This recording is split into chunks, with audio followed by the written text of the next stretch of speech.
Speaks or Schizy Speak talk with Schizy Inc. It's a bit of an experiment to see, you know, if this works. So there's no pressure on Sandy and Greg at all. In fact, it might not work, and it might be a wonderful accident for us all to watch as it happens. I'm sure it won't be. I know Sandy and Greg have been forwarding emails backwards and forwards for the last couple of months, getting to know each other. So I'll introduce Sandy first. Sandy Jeffs is a writer, poet, and in her words, professional lunatic. And Sandy has lived with schizophrenia and all its mood for over 40 years. Is that still current, Sandy, 40 years? It's actually 76, so 44 years. 44 years. It's a lifetime. It's a lifetime, Heidi. And Sandy is a community educator who speaks to schools, university and community groups. And Sandy's recent book, Out of the Madhouse, From Asylums to Care and Community, with a question mark, explores Larundel through the voices of former inmates and staff. And I know full well there's a few people in the book here today as well. So hi to you all. And now I'm going to introduce Greg Ralls. Greg Ralls, can you cough or something so you're on the screen for a minute? Yeah, is that better? Yeah, good. Okay, so this is Greg Ralls, and Greg Ralls said it's quite a common introduction, but I beg to differ. He's an engineer from Perth, and Greg Ralls' medical notes document his history of chronic paranoid schizophrenia. Despite the trials of his illness and against the odds, Greg is fiercely positive about life and works as a professional engineer in the Western Australian mining industry. Greg independently authored 2 books about his experiences, Unravel to Unwell and Back, and Asylum. Greg lives in Perth with his wife and young son. So I think we're going to have one person on the screen at a time, but that's okay. It's Zoom. So here we go, Sandy Jeffs and Greg Ralls. Oh, thanks, Heidi. Heidi, do I press speak of you too, Heidi, or do I just leave it? Just leave it. Yep. Yep. So I'm going to disappear now, but I'm on hand if need. Okay. Well, welcome everybody to COVID-stricken Melbourne. Welcome to Melbourne. We look at your Western Australian place with envy now, because we can't go to beaches, we can't go to cafes. It's a very grim time in Melbourne. So welcome, Greg, to this.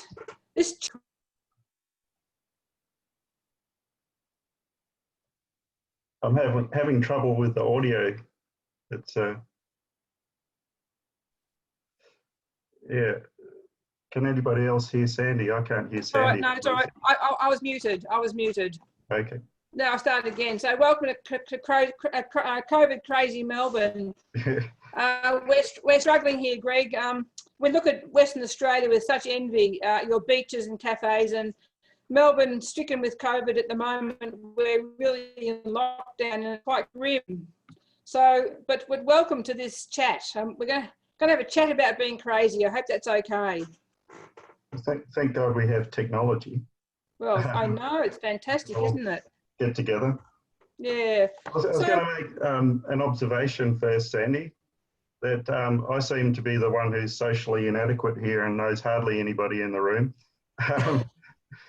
I know Tim Heffernan, and I know you now from our conversations over the past few weeks and on email, and Heidi a little bit, but I don't know the others in the room yet. Well, they're all friendly. The ones that I know are very friendly, Greg. Good. So let's start. We'll start with your book, Unravel. In your book, Unravel, Greg, you describe a childhood where you had lots of academic success, school captain, going to university, success there, becoming an engineer, and then you fell into psychosis. What brought you to that moment? Misfortune, I would say. I did have a lot of success early on in life, and worked my way into an engineering job in Perth. having grown up in Victoria, been to Melbourne Uni and so forth. But yeah, well, I wasn't, to my thinking, genetically predisposed to experiencing psychosis. I think it was maybe that a little bit. I don't know. That's unproven, according to me. But it was traumatic experience, something traumatic that happened to me that fundamentally led to my psychosis.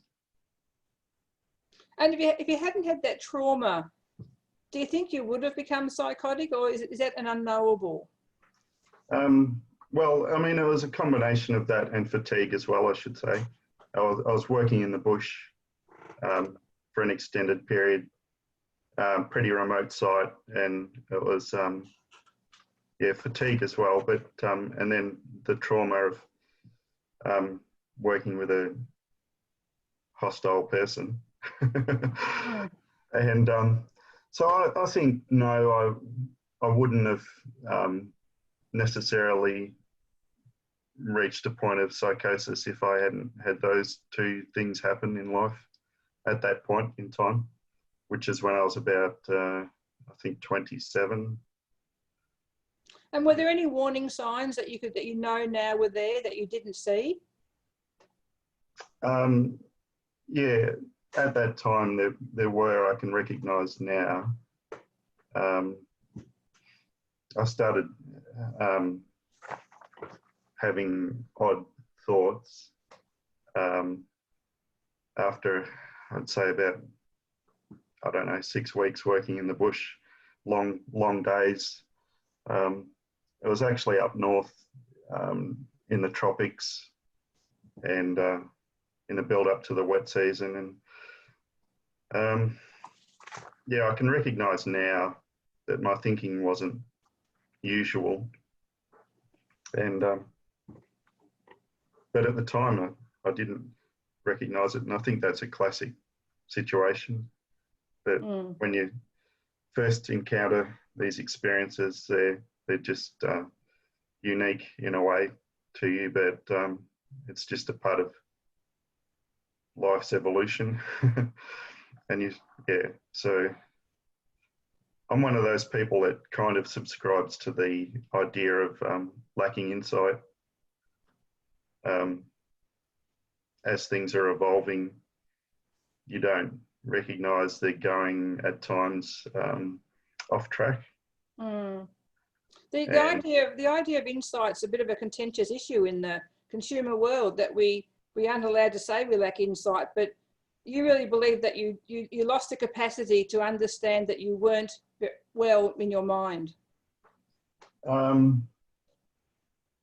Well, I just didn't recognise it at the time.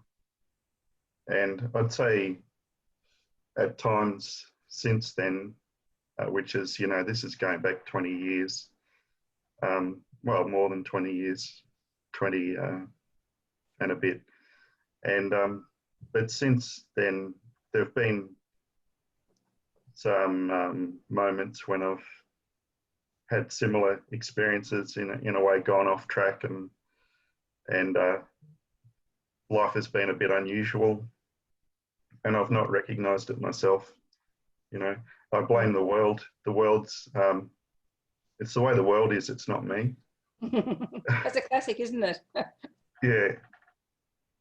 So, and I think it's a bit of both. So it's not just, it might be, for example, that you're experiencing a difficult situation, and then that evokes a response which is perhaps seen by others as not usual, and it can be to the point where it becomes extreme. But even as you were unraveling in the beginning, you managed to hold down your job until the crisis. Well, kind of. I mean, yeah, there was a point where I was made redundant before the first episode, psychosis, as it was termed, which to me was kind of like a spiritual emergence as well. Mm. It had this mixed aspect to it where I was on a different plane, and but I'm getting ahead of myself here because, yeah, I didn't really. People at work when I was working recognised something not quite right with me, sent me to a GP at one point, and the GP, I was told it was for a physical checkup. It was after this particular job where I'd spent a long period in the bush, effectively alone, and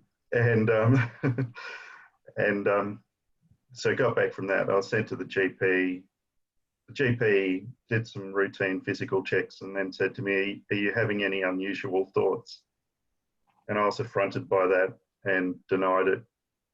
And although I recognised something special about my thinking at that point in time, to me it was something special because I'd not experienced it before, and walked away from the GPs. Kind of, there was no resolution at that point, and I think things deteriorated at work. But we also had the world around me was in somewhat disarray because we had a mining downturn in the late 90s, and I was made redundant at that point. Mm. Yeah, and then I had the psychosis, like the full-on psychotic episode, and yeah.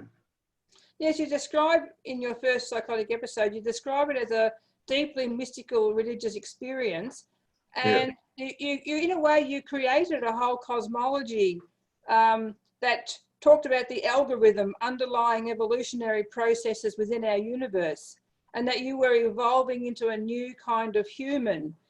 Extraordinary stuff that a mind can create. I mean, I never cease to be amazed at what we can manufacture and conjure in our psychotic world. But your cosmology was quite intricate and quite extraordinary. And begs the question that was your experience a window into consciousness, or was it something else?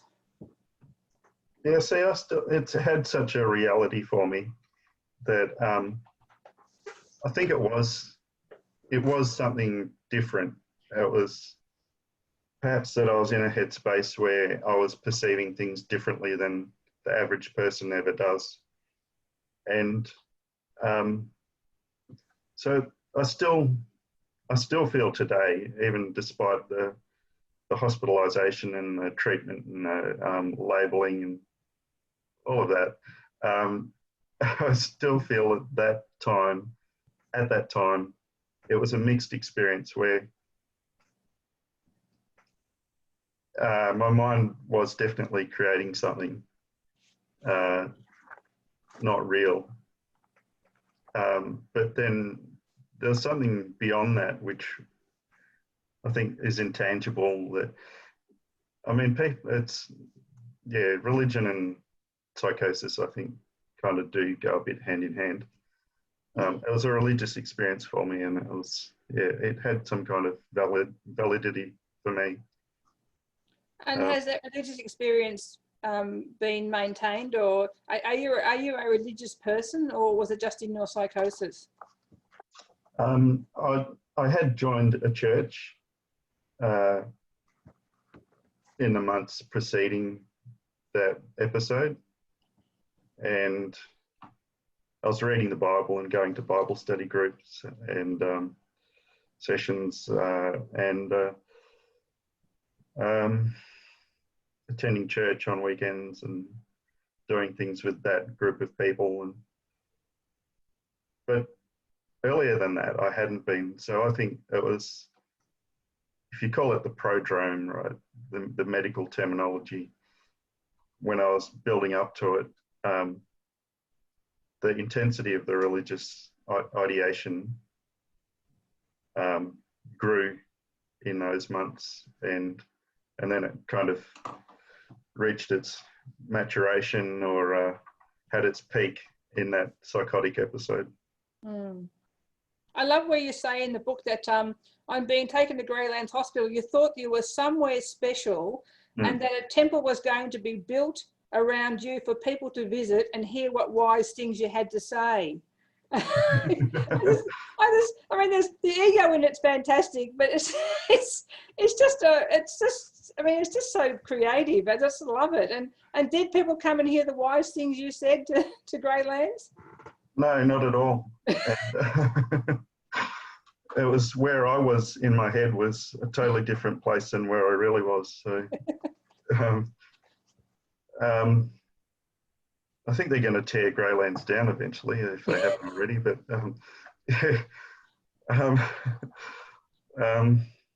yeah. So yeah, there's no way of reconciling that. I mean, what I was thinking at the time, that's true. I was thinking exactly that, and I recall it vividly. But I mean, it's just bizarre. So I can see that now. I don't believe that now, that anyone's ever going to build a temple around me. I'd already built enough of a temple, I think, in my own mind around myself. So, can you look back on those things and laugh, or is it too painful? No, yeah, I would. I mean, I find it amusing that you found it amusing, you know. I did.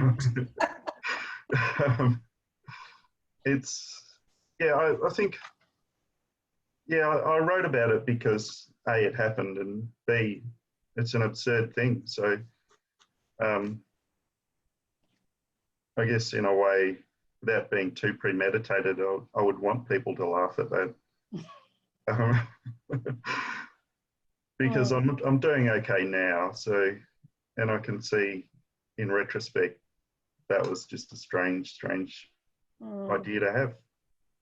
So, but on a serious note though, when you were diagnosed with paranoid schizophrenia, which is a very, very pessimistic diagnosis to receive, I remember when I was diagnosed with that, the sense of failure was so profound. And being surrounded by high achieving friends, as much as I celebrated their success and loved their success, and they got into academia and got PhDs and you name it, they got it, it highlighted my failure. Did you feel a sense of failure within the context of your friends and what they were doing, and with your own expectations for your own life? In a small way, I think being me, I suppose I just barged through it to an extent. I did distance myself from those people that were succeeding and getting ahead. So, which is probably a bit of a negative, but I didn't keep in touch with the people who were getting ahead, thinking, I suppose in a way that I would get through that time where I'd failed, as it were. I just didn't want to make contact. Yeah, so there's a small sense of shame in being in that position I was in. But it was more of a feeling of being in limbo. And I had, fortunately, one good friend who stuck there and I kept in touch with. And I'd known this guy since I think we were both 8 or 9 years old, primary school, best mates, and lived just up the road from my parents, where I was living with my parents at that point after discharge, you know, following this hospitalisation. But being in limbo was not nice, not knowing if I would recover, or not even thinking of it as recovery, but just ever have a life like those successful people, those friends that I didn't want to contact.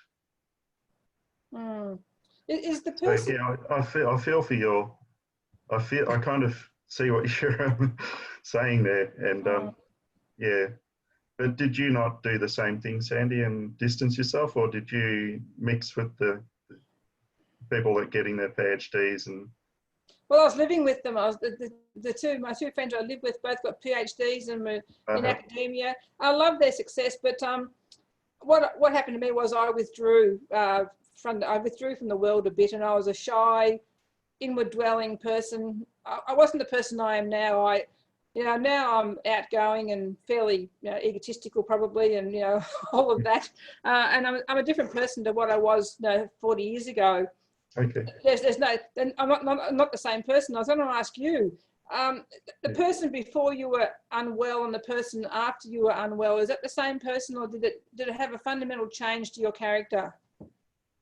I don't think so. I think I didn't change a lot, according to me. I'm pretty quiet and calm and reserved, pragmatic sort of person, I think. But and introspective, which probably is the reason I wrote books, you know, because I thought a lot about the things I'd been through. And but I was always that way, kind of introspective and writing diaries and letters to friends and this kind of thing. So it was a kind of a natural process to go that extra step and write a memoir. Mm. Yes, I've heard people say that the ultimate ego trip is to write a memoir, because it's all about oneself. Probably. Yeah. But I think I was always that way. But having been in Greylands, a psych ward, and meeting all those people who would have been in different states of disarray, different states of mental awareness or mental non-awareness, what did being in Greylands and a psych ward and meeting that extraordinary range of people in the most extraordinary spectrum of the human condition do for you? Did it make you? What did it do, meeting those people? I just found it interesting. I'm an observer. I think my name, Greg, actually means watchful one. So, and I don't know if that was an apt choice of name for me. I think it was, you know, I was destined to be a Greg because I'm an observer of people. And so to be thrust into that environment and you're surrounded by people who are in unfortunate circumstances and have interesting stories, I wouldn't say I enjoyed it. I didn't enjoy it. But it was intellectually, I think that's the thing. Maybe it's a reason why I've recovered is I can intellectually just see all of these people and experiences as interesting things to observe and then rationalize later. And yeah, so I wouldn't say I enjoyed it. It was a horrible experience being in a hospital, but at the same time, some of the conversations were good. I found it a privilege to be in those environments. You meet people who are at their most vulnerable ever, and you share stories, you share your war stories, you share that time, and it's quite an intense time, but it's an extraordinary moment of the human condition. Yeah, I think you're right. I mean, I haven't looked at it that way, but I agree. It is an opportunity to learn and to share, and people are, their vulnerabilities are there, and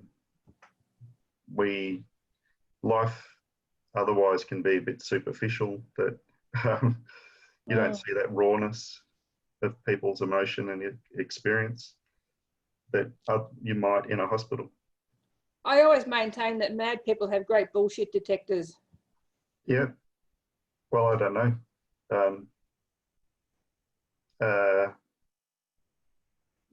I'd like to think so. I think we're all in tune with other people, and you read cues, social cues. I don't think schizophrenia or whatever it is makes you. I don't know that I ever misread social cues. I'm not sure about that, but I'd like to think I can detect bullshit too, but I don't know. So Greg, at one stage you became involved with the Hearing Voices Network. You came to a congress over here in Melbourne and spoke, and the Hearing Voices Network was one of the reasons why you got on a plane and went to England in a psychotic state. Mm. What's your feeling about the network and their work, and are you still involved with them at the moment? Well, yes. What I feel about it, I think it's great what they're doing. So I'm drawn to it still, to that alternative framework and thinking of people's distress and extreme emotional states, and at times struggle to cope with the world and life and the pressures of the way things are at certain points. And so I kind of really am in tune with that in a way, but I'm not so much connected to it that I don't participate a lot with hearing voices groups, or I've got a bookshelf behind me full of hearing voices stuff, and and I know a few people who are involved with it. So, but yeah, so I don't see myself as a medical model person. And so how do you frame your condition? I think I'm still thinking about it. So when I wrote Unravel, I'd done a bit of reading in the years between my first episode, psychosis, hospitalisation, so forth, and treatment and discharge, and I'd done a bit of reading after that and mulled it over a fair bit, but it was all easily accessible medical type reading, not the more or less the layperson stuff. There was Peter Breggin that I read parts of one of his books, and there was no there wasn't a lot of literature at that time, I think, readily available with alternative ways of understanding the things I'd been through.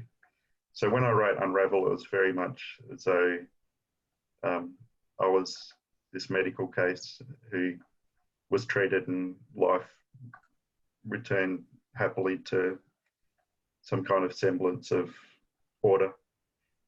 Mm. But now I'm more of I still, but even in doing so, I was not fully on board with the medical treatment. So, and I'm still not. Just acquiesce and do what I have to do. I'm a compliant type of person. I just spent, by the way, a fortnight in self-quarantine, and I didn't set foot outside the front door of the house. I follow the rules. So,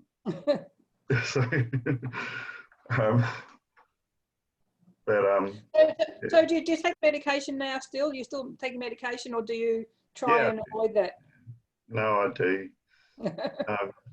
But I read, I've read a lot of books over the years about whether you should or shouldn't, and it seems to work for me, so I'll just stick with it. And I tried coming off,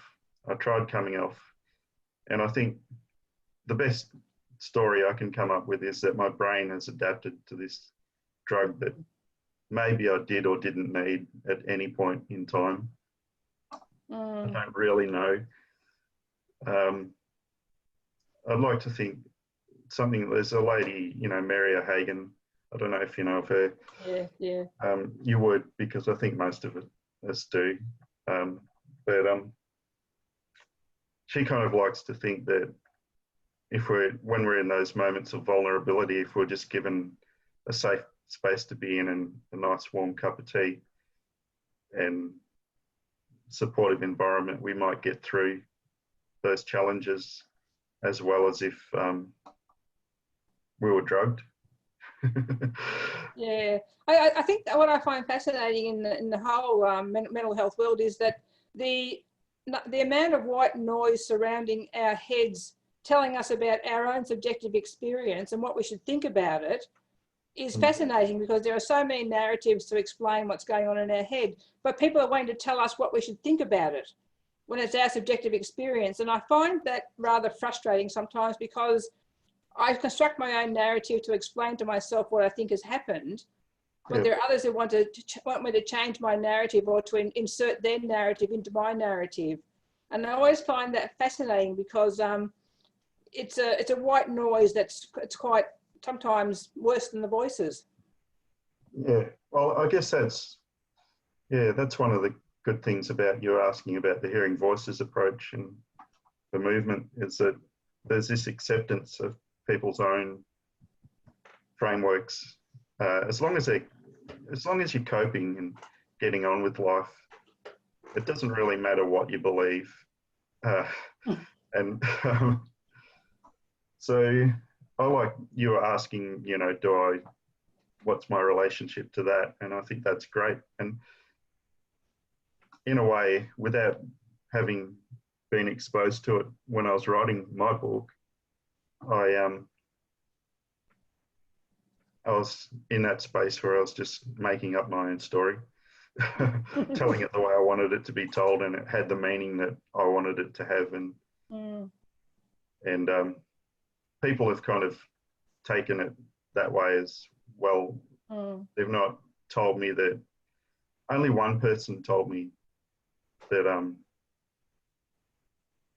that the meaning that I ascribed to my experiences was wrong, and I was unwell at a certain point. But yeah, I know what you mean. It's yeah.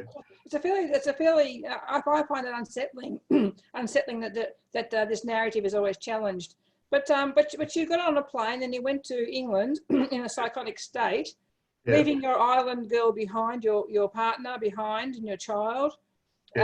Spending 7 weeks in the detention centre there, or whatever it was called, in a psychotic state. It must have been extraordinarily traumatising to be there in that particular mind frame, trying to get home. Or, well, actually, you didn't want to come home to go to be a voluntary patient in a mental hospital. You'd rather stay in England and be processed as an asylum seeker. But it must have been harrowing to be there. Yeah, to say the least. It was, I spent, so yeah, I'd tapered off the psych drug that I take. After that, going to England, and whilst I was there, I was put back on it and then sent home.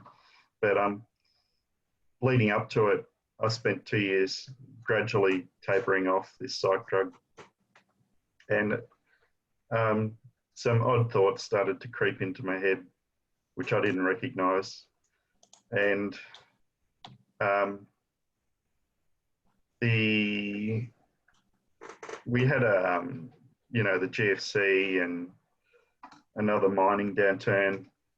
And for me, that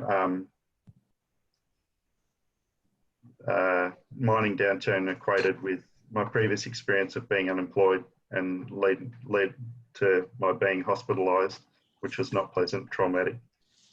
And so I thought I'd escape that by, and the psychiatric establishment, by leaving Australia. Because the hearing voices movement's big in England, so it kind of took off there, and is probably bigger there than it is anywhere else.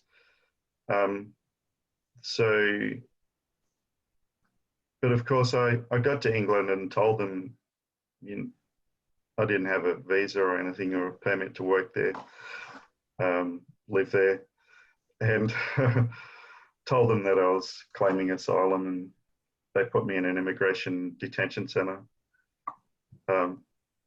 And those are worse places in a way, or equally as bad as psychiatric hospitals to the person detained. It was horrible. And I wouldn't say I was frightened, but it was very unpleasant. and I wound up getting into a fight with a guard, one of the detention custody officers, or two of them, one more than the other, and I wound up in solitary confinement for a fortnight in this dungeon-like cell in the middle of a UK winter. So it was freezing and it was dark and it was as bad as you could imagine things could get. And but I was kind of, again, oblivious to it all in a way. Just that was the way life was going at the time. Only in retrospect I can see how extreme it was. But you recovered. I did pretty quickly. I argued with the doctor in the detention centre about whether or not I should be taking a medication again. And it took a couple of weekly visits for me to see that I had to compromise and start taking this drug again. And at the same time, I realised over that period how unpleasant immigration detention was. So it was not entirely one or the other that I think I realised I had to get out of there, and I withdrew the asylum claim, and was a few weeks later repatriated to Australia. And you came home to Ireland, and you came home to Island Girl. Yeah, so she's amazing. Tell me about Island Girl. Oh, I don't know what to say. She likes to be kept out of the conversation.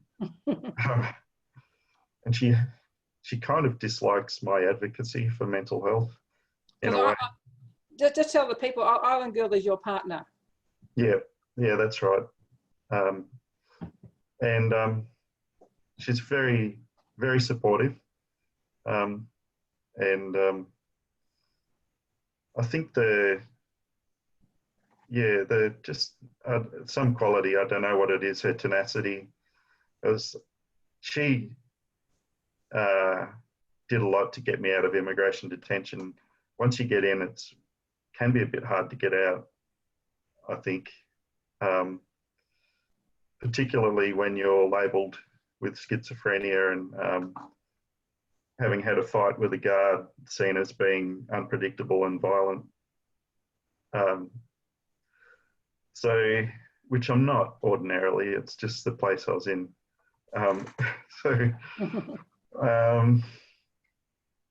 Yeah, and she heard about that, obviously, because she knew where I'd gone.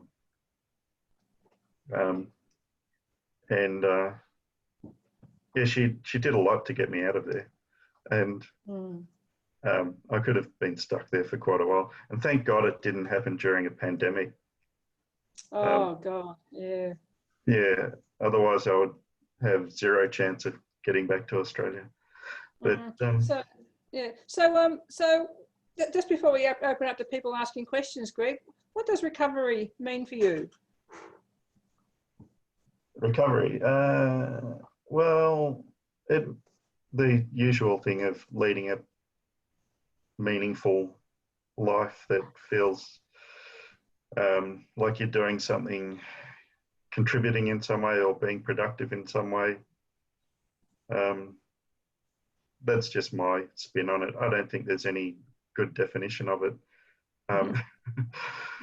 It's feeling as though you're in a good space, or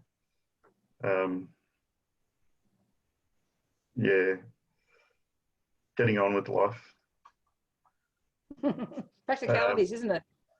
Yeah, I think it can be on a scale, a bit of a sliding scale where you can feel recovered, but not. I mean, you can be viewed as clinically recovered by doctors. You've got all your functioning back, and the usual self. Or you can be personal recovery, where you feel good about yourself and the way your life's going, and you're doing stuff that feels great in life. And the other one you know, there are so many different meanings of recovery. But yeah, just getting on with life. Yes, there's recovery from and recovery with, isn't there? I mean, some people recover from their illness and some people recover with their illness. It still goes along with them, but they manage, their lives are managed okay. Yeah, well, I'd be with it, I suppose. Yeah, I think I'm with it too, I think, actually. Yeah. I'm not from, I certainly am not from.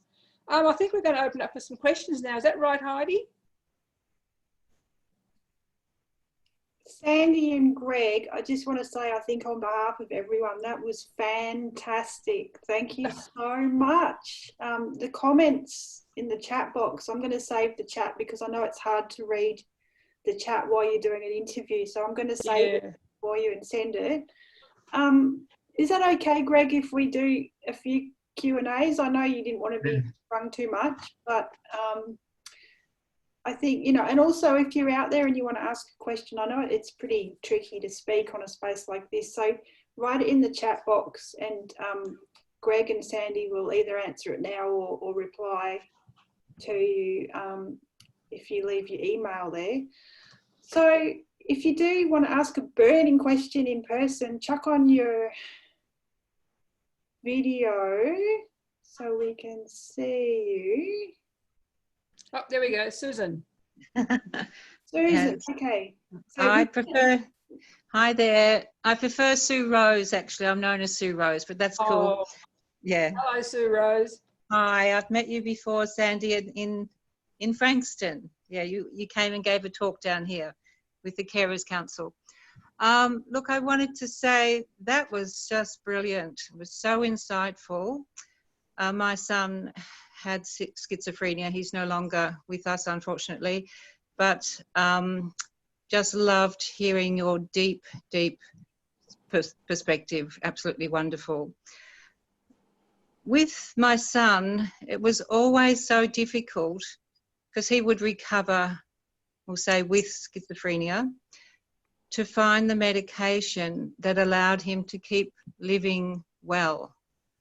You know, it's such a fine balance to not knock out a lot of stuff that is going to be needed, like good physical shape, mental agility, mental cognition still there, you know, not feeling too lethargic.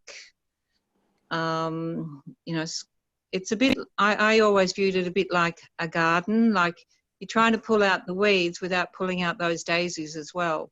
You want all the daisies left there, but sometimes the medication is like a weed killer that comes in and takes away some of the rich garden as well. And then you can't function so well because too much has been taken away, the positives have been taken. So I just want to hear your perspective on living with medication and how it's affected you and whether you think the balance is right and do you feel you've lost anything? Yeah. I know it's a pretty big one. So that's a question for me. And Sandy? Both of you, please. Yeah. All right. So, yeah, I wrote about that a lot in my second book, Asylum. The reason Oh, we've lost Greg. Oh, am I still there? Yep. Yeah, I can hear you. Okay. Yep. Yeah. And I can see you. There's Anna. The reason I came off Anna. the psych drug was that I'd gained a lot of weight and I didn't feel comfortable with that. I'm unstable. Yeah. I'd gained a lot of weight. That's the main thing for me, that I gained a lot of weight. So, and I'd always been fairly active and fit looking and fit feeling before I started taking the psych drug. So that's the biggest loss for me. So that's the hardest thing. I don't know if Sandy can, there's a lot. I think for the drugs for me, yeah, we're asked to make Sophie's choice. It's you know, suppose a good mental health for a poor. Sorry, I've got a bit of a mixed message. Yeah, there's a bit of a cut. Am I on now? Because unstable connection. No, Yes. we'll have to make Sophie's choice. We can see and hear you. Yep. Yeah. Is it back? If you keep talking, Sandy, it should be okay. It's just a bit of a pause in the connection. Okay. Yep, we can hear Oh, you. okay. I've got an unstable connection. Yeah, Sophie's. Oh, okay. So Sophie's choice, I suppose, a good mental health or appalling physical health. I find that Sophie's choice is a bit hard to make sometimes, and sometimes we don't even get a choice to make it if you're an involuntary patient. But I take medication. I see a psychologist. I see a psychiatrist. I do all those medical model things. But I know that holistic healing is also important as well as medication. So medication is a key that unlocks. It's a key that unlocks the door. But what's behind the door is more important. So what's behind the door is a person with a heart and a soul and a mind and all those things that need to be curated and looked after. So medication might be a way to get into that and help you curate those things, but it's not the only be all and end all. But it has allowed me to be me, and the shortcut. We'll just wait for Sandy to jump back in. I just request that if you ask medication, but I take it. Sandy, we lost you for a minute there. Oh, okay. I just request that if you ask a question, keep it kind of brief because there's a lot of people queued up. Oh, okay, sorry. Yeah, and turn off your video once you've asked your question. I know you want to be famous, everyone, but it just confuses the poor old internet. All right, Tom, do you want to ask next? Yeah, to do with insight, a GP of mine said to me years ago that I've got a lot of insight into my illness, but when the spiral starts towards an episode, that insight is very difficult to maintain. So I guess what I'm asking is, I've got like a checklist of things that I sort of look out for, but I mean, my last episode was in China, which is one of the worst places that you could have it. But yeah, my question is, when you see yourself, or feel yourself, your thinking and other aspects affecting you, how do you address it? I mean, have you only had the one episode, Greg, or? I've had, yeah, thanks, Tom. That's a good question. So I've had one major episode, I'd say, and other blips on the radar, which have been not insignificant.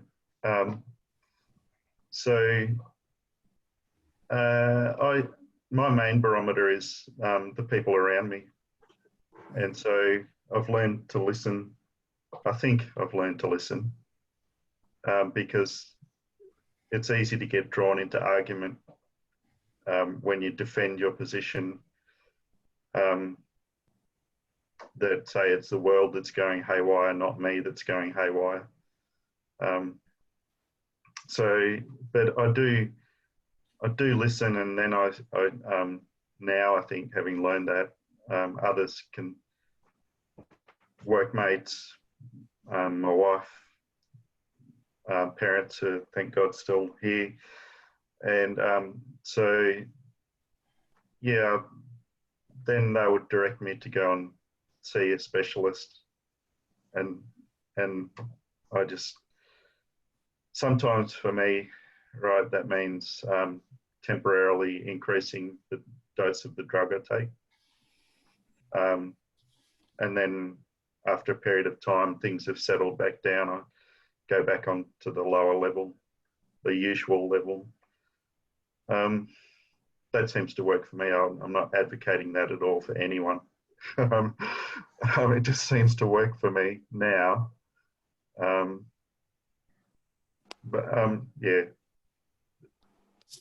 So That's I guess, Greg, what you're saying with a support team, I sometimes joke and say that we need an entourage with all the people in your life that help out. Yeah, I talk about having Team Sandy, Tom. Team Sandy is what keeps me in the world. Yeah, Team Sandy. But I'm not great at knowing that I'm becoming unwell, unfortunately. So I have to rely on my friends to be my barometer. But whenever I become unwell, I always, after it's over and I've gotten out of it, I think, God, how did it bloody happen again? How did I let myself fall into it again? Why didn't I see the warning signs? And I'm not great at seeing them because it's so the way it comes on is so insidious. You just can't see it. And it's like how can an unwell mind see itself as unwell sometimes? It just can't do it. So I must say I fail miserably sometimes with the idea of knowing I'm becoming unwell. I'm just going to chuck in a question here for you both from the chat box. Yep. Tim asks wants to know a little bit more about your writing and publication process, Greg. And I think, Sandy, you can answer this one too, maybe. And then there's a few more questions coming in as well. So if you can answer it as succinctly as possible, what your writing and publication processes are. That's from Tim. Okay. Go, Greg. So, yeah, I did all of my writing on a smartphone while I was walking around the park in the mornings before work. So it took about 10 years, 3 books. One I don't talk about much because it was under a pen name, but and the other 2. So I think that's a bit unique, actually, that someone would walk around a park, one finger typing on a smartphone for that long. And then the first book, I found a publisher. I approached a traditional publisher and then thought, no, that's too hard. I got an editor, paid a professional editor to edit my manuscript, which in each case. And then first book, yeah, a traditional publisher that did self-publishing. Second 2, I started my own publishing company and did most of it myself, except for the printing and graphic designer friend who helped with the covers. And yeah, that's my process. My process was I started writing poetry when I first went crazy. So I was documenting my madness in poetry. And even though I didn't show anybody the poems, when I was 40, I had enough for a collection. And my friend Susan Hawthorne at Spinifex Press said, I'd like to publish your poems in a book. And that was the first book. So life began at 40.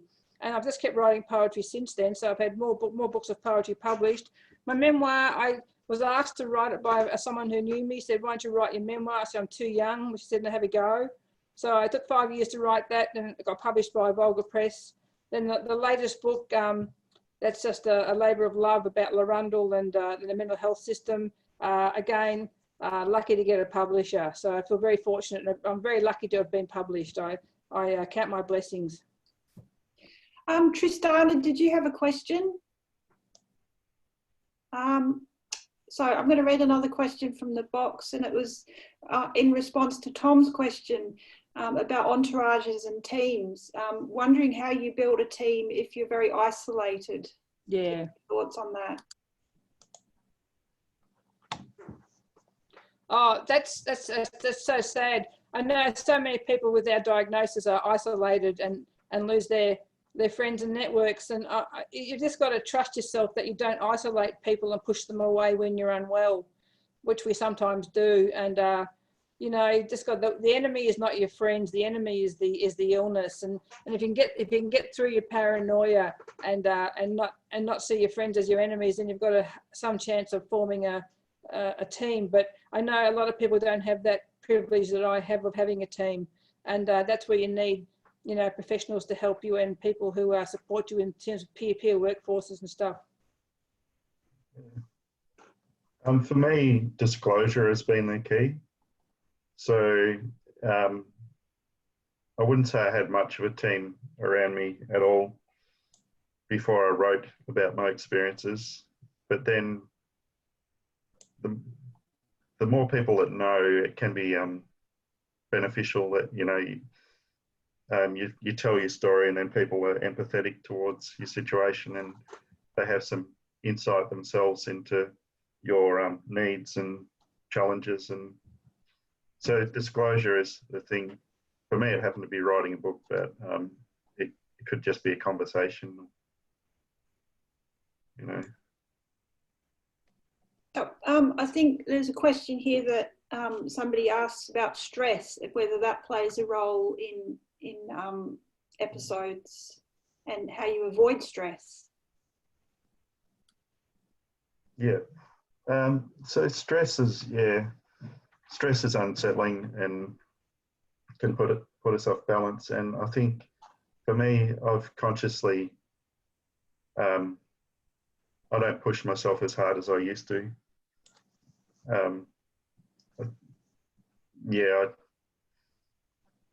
I think I have enough self-recognition to know that if I push too hard, as I've done in the past, things break, whether it's mentally or physically. Mm. You go beyond the limits of what's reasonable. And so I wouldn't say it would never happen again, but it's just easing off a bit, giving yourself a bit of space and self-care. It's also about building an environment around you which is protective as much as possible, so to try and minimise the stress. For me, it's been lowering the portcullis and raising the drawbridge and living in my own little bubble in Christmas Hills and a place where I love living and with people I love living with. So minimising stress, it's, you know, you can't always have control over it, but as much as you can, or as much as I can, I try and, you know, minimise it as much as possible. And that's been done by not working. I haven't worked in the workforce as a real person. I've been on a pension all my life. That's minimised the stress, so I haven't had to worry about getting out of bed every day and going to work. So it was about constructing a life around my illness and putting in all the little pieces of the puzzle to make it possible to make sure you try and minimise all those factors that can be, for me, triggers. Great.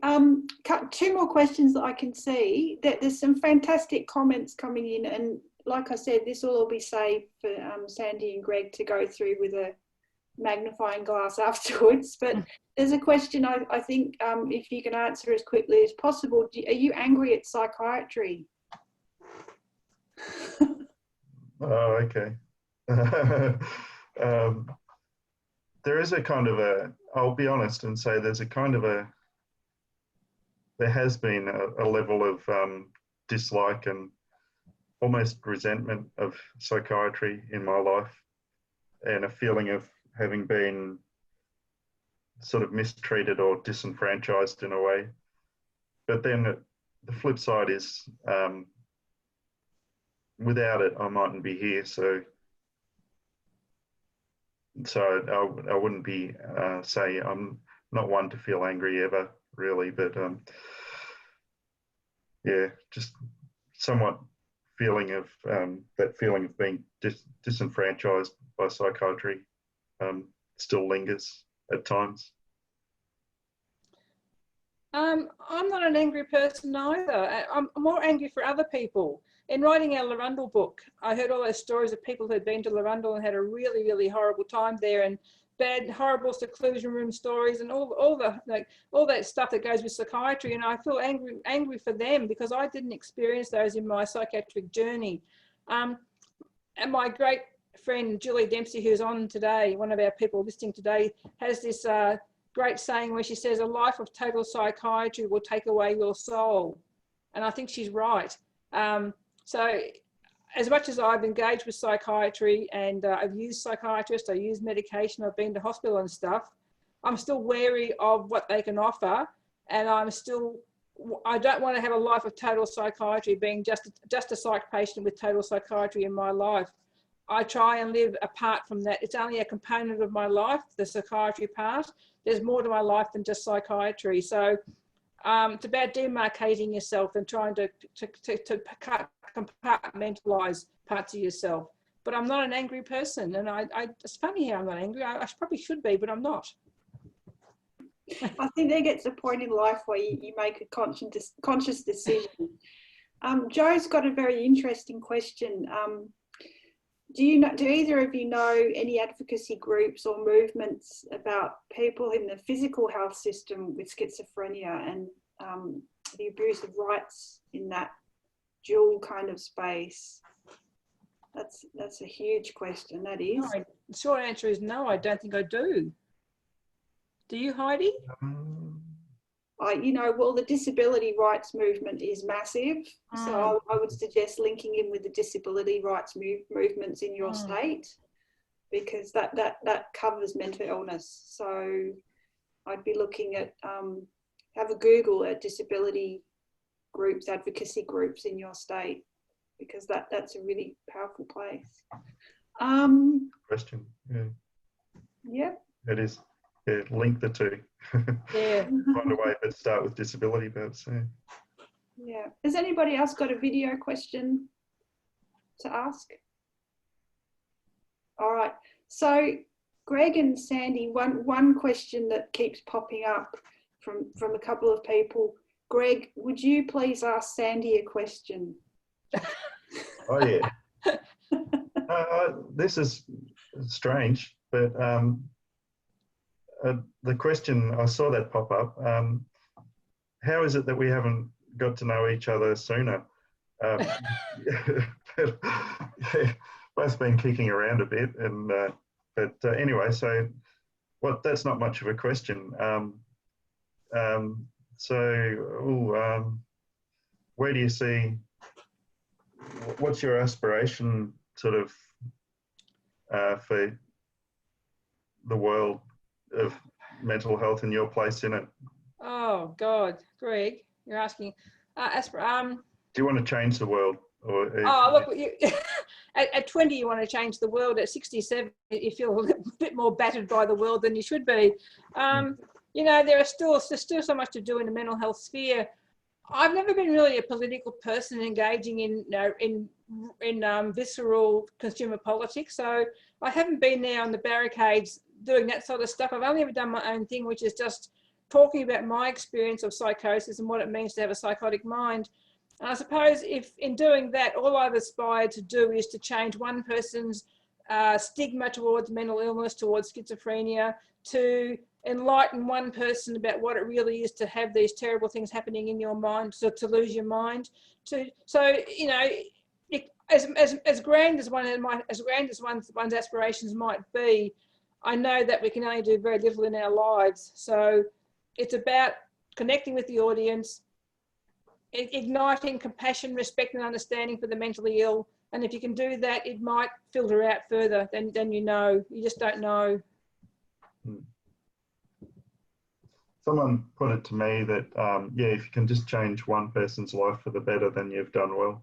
And I still haven't worked that one out, because I wasn't sure if you're saying your own life or the life of that one other person, which is that person. So, yeah.